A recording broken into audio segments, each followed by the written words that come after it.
What we're going to go over is a single leg foam roll Romanian deadlift, or what we call an RDL. And so what we're going to really work on is working on learning how to hinge on one of our hips, but this is going to help us to get our core engaged and try to stabilize everything so we can be a little bit more balanced on it. So what we're going to do is we're going to take a foam roller.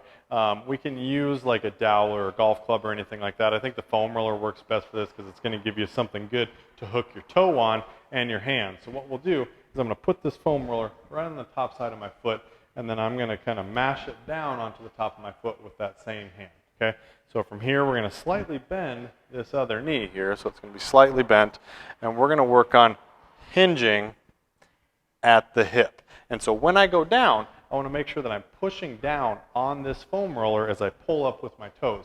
And that's going to start to get my abdominals engaged a little bit to try to help with some of my stability. So if we're having trouble doing this, without anything, we start to feel like we're wobbling quite a bit, we can start to add this into it. So if we grab onto this, slightly bend that knee, we're going to come down, we're going to try not to open that pelvis up or drop it. We're going to try to keep it nice and level, bending over at the hip, not bending the knee up and down, and coming back down. Coming down, trying to keep our spine nice and neutral as we come back up, and we're going to start to feel a lot of tension through our posterior chain or our hamstring and our glutes as we're lowering ourselves down and then coming back up, keeping tension on this the whole time. That's going to be the key to help to get your core involved and try to help stabilize and get more balance and stability through this hip.